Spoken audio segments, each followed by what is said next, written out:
Ricardo Matias e outras mudanças no time do Inter fazem renascer a esperança.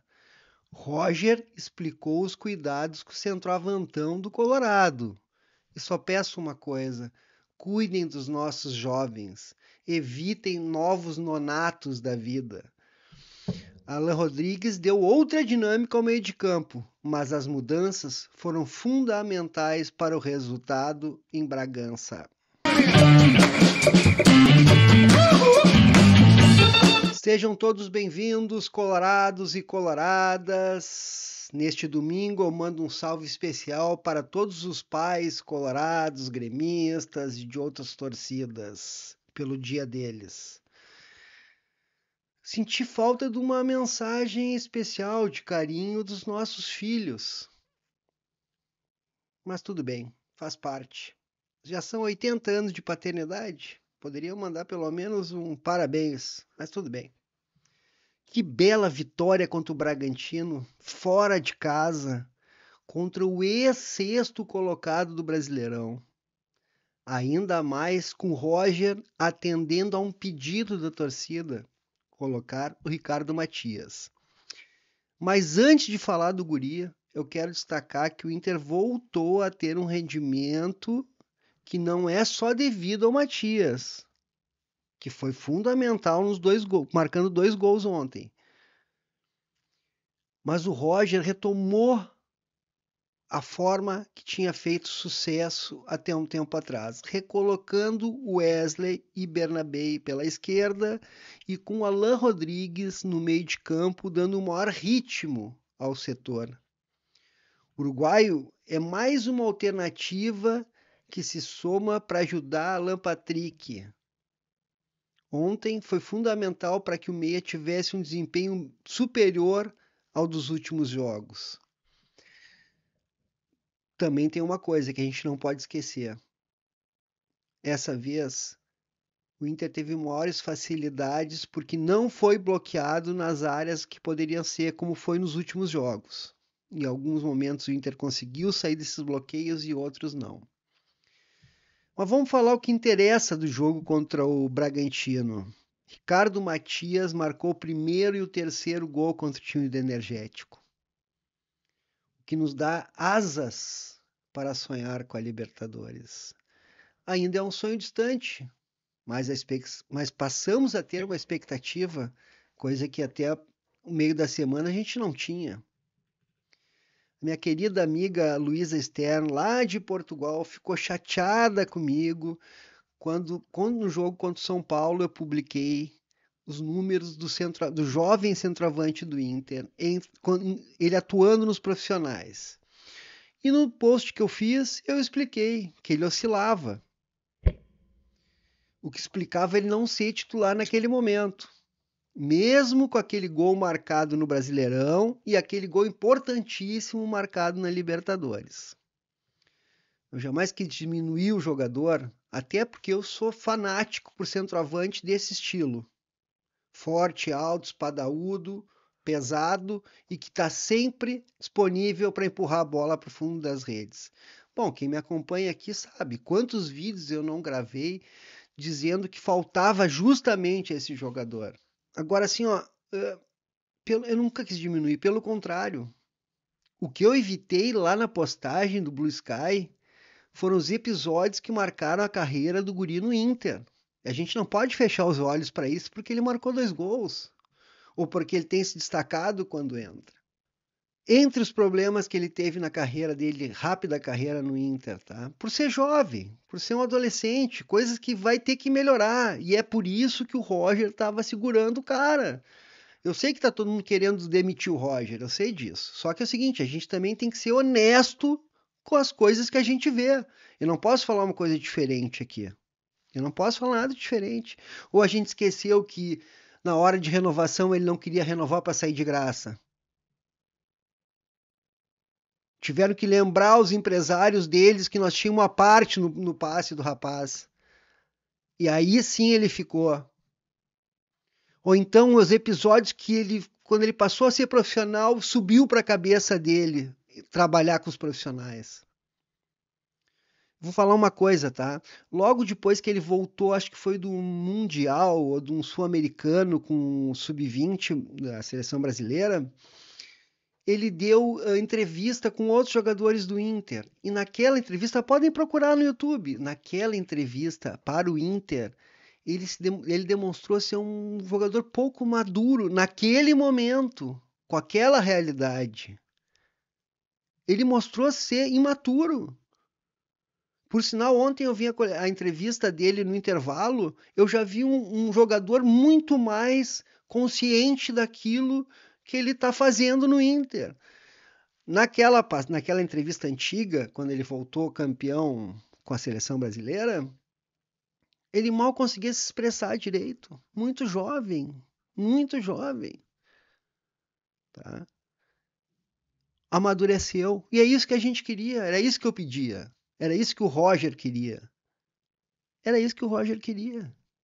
E o Roger falou sobre isso na coletiva. Grande parte da coletiva de ontem foi explicando justamente isso. Mais na frente nós vamos escutar um trechinho que eu quero comentar aqui com vocês, tá?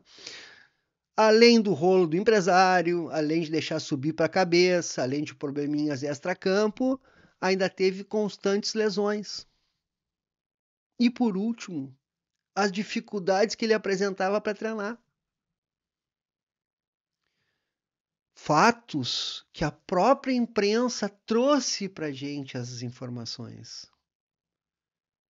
E a gente não pode esquecer disso. Eu, como torcedor, mas jornalista há muitos anos, eu não posso esquecer desses detalhes, porque esses detalhes é para o torcedor.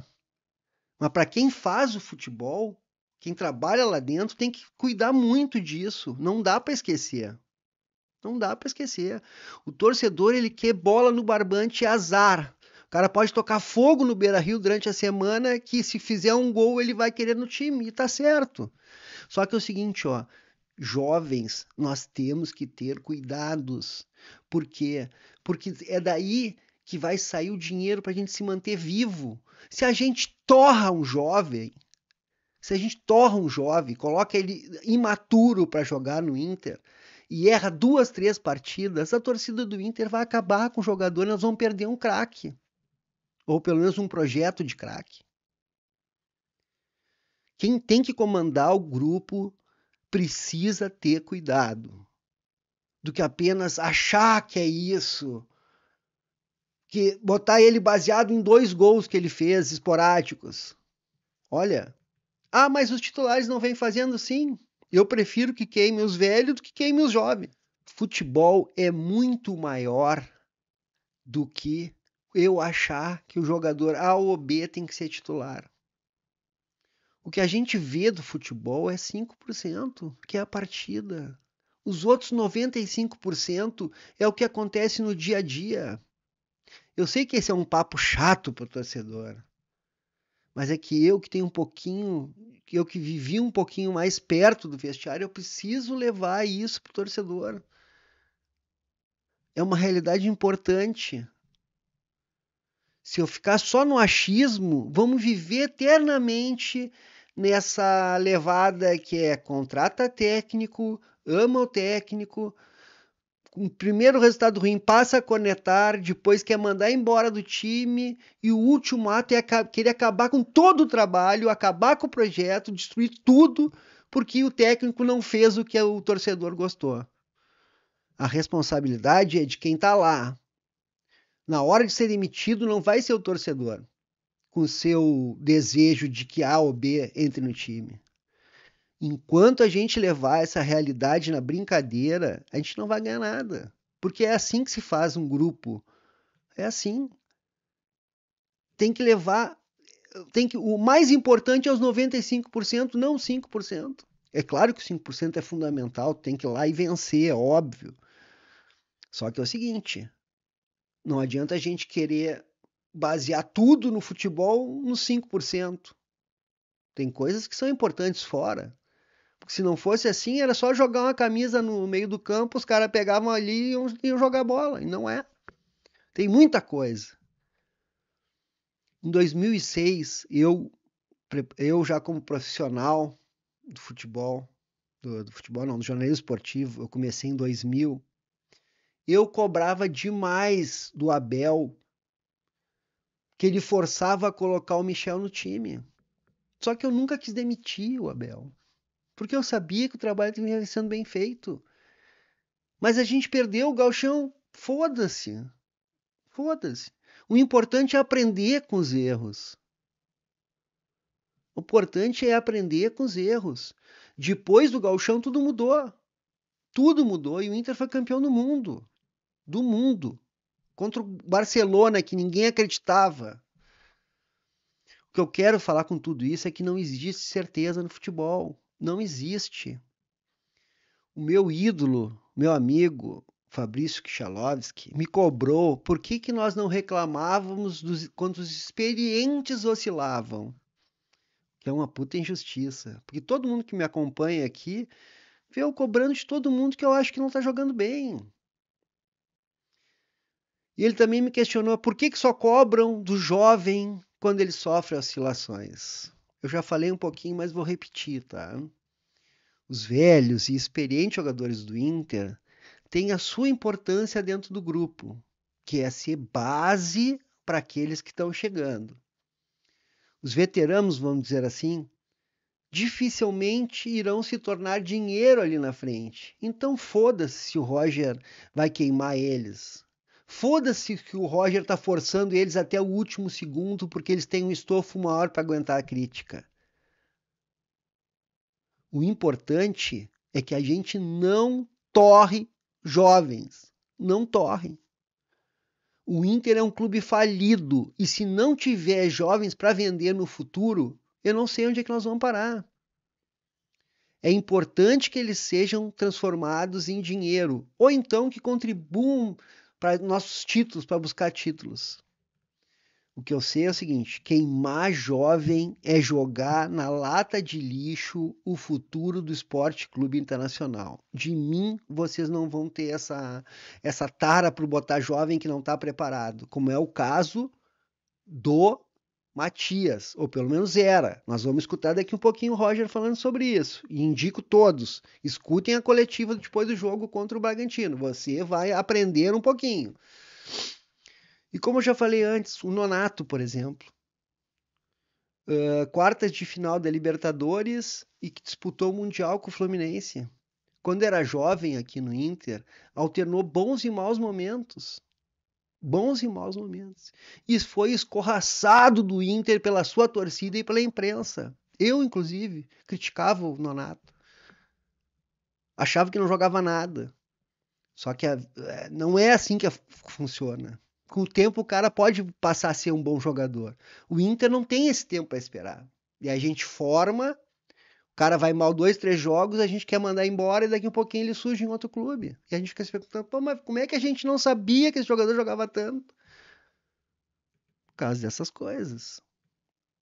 Vou repetir, se você quer entender por que Roger não usava o Ricardo Matias, escuta a coletiva.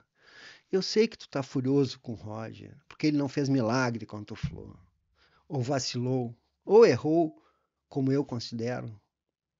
Perder 2 vezes em casa para o mesmo adversário e o adversário usando a mesma tática é de chorar.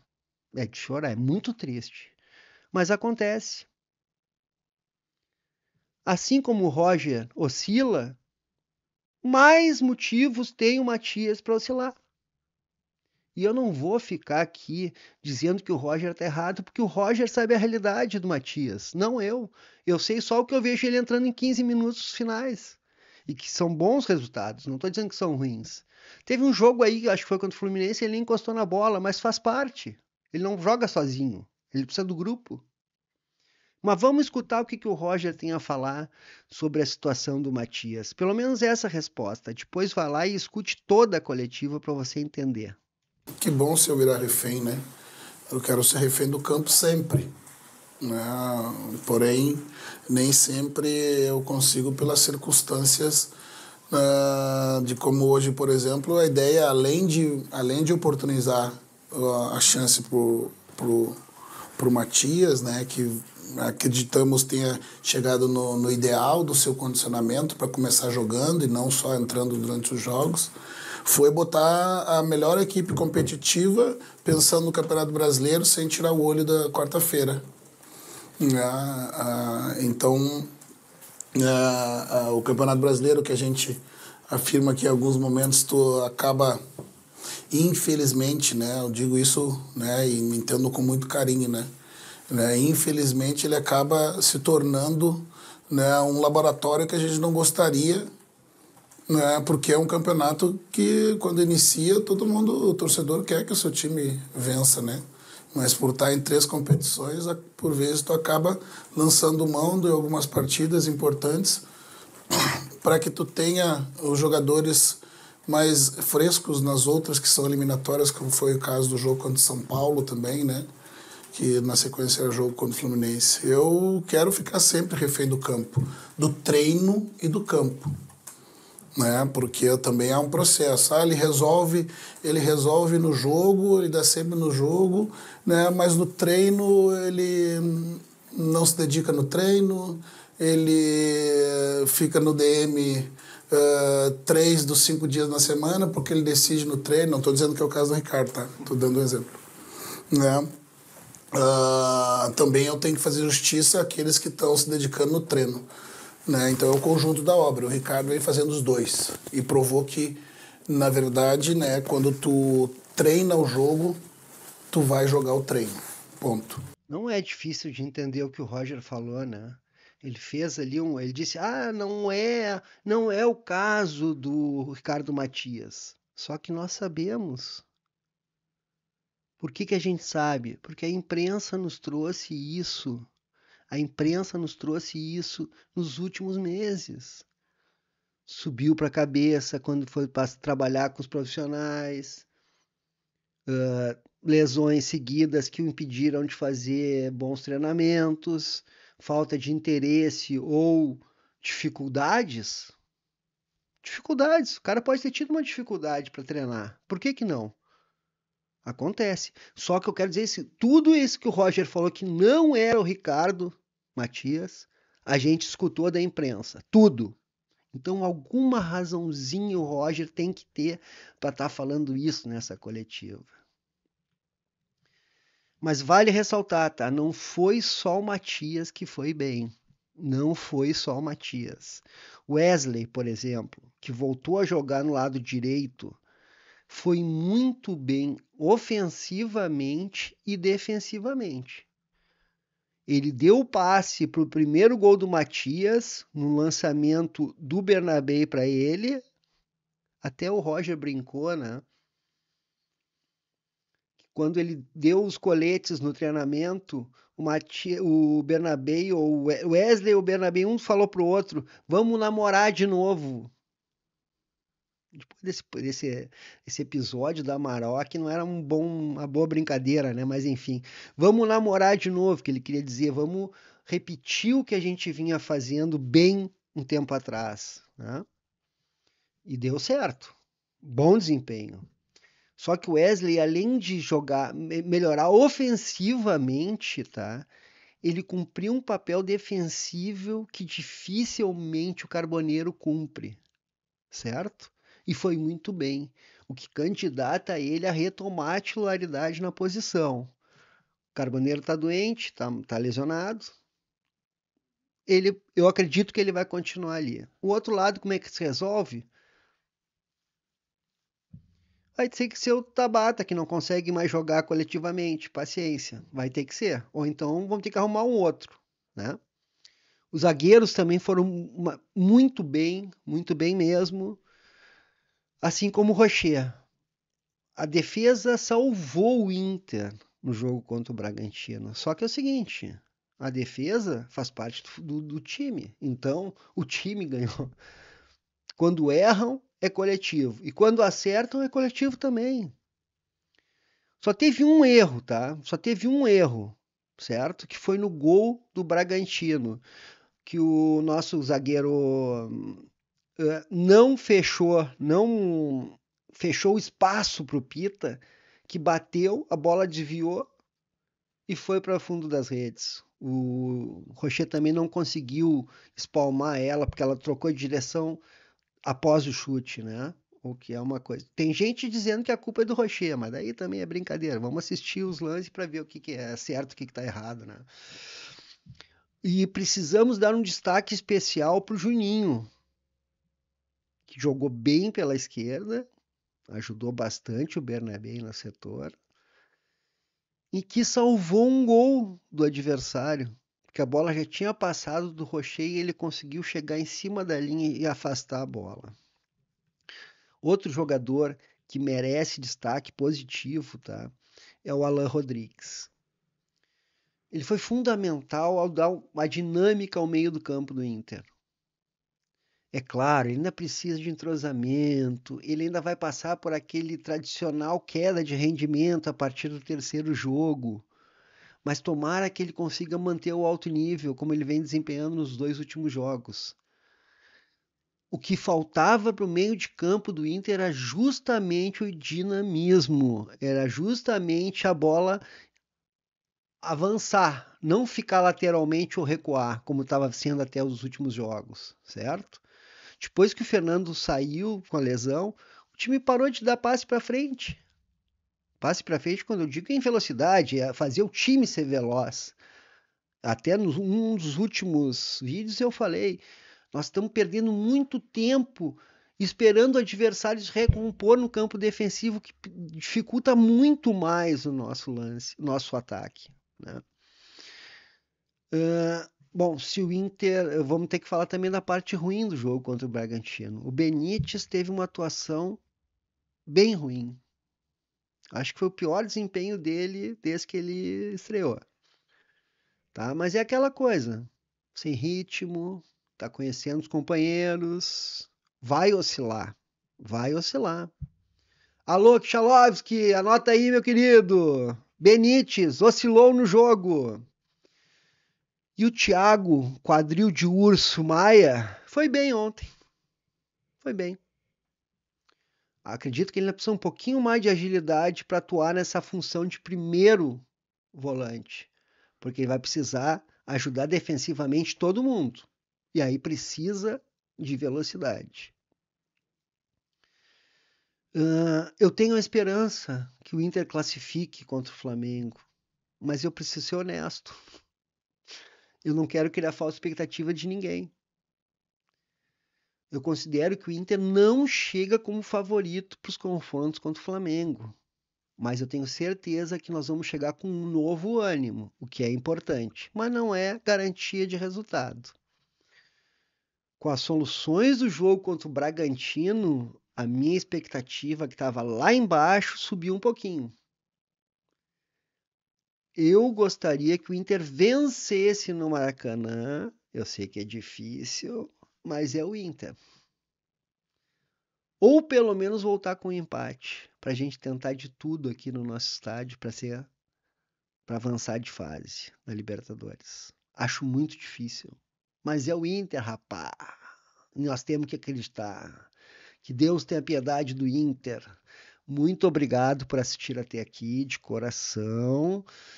Aproveito para pedir para deixar o seu like, para você se inscrever e compartilhar com os coloradinhos e coloradinhas, para que a gente aumente a nossa discussão aqui, certo?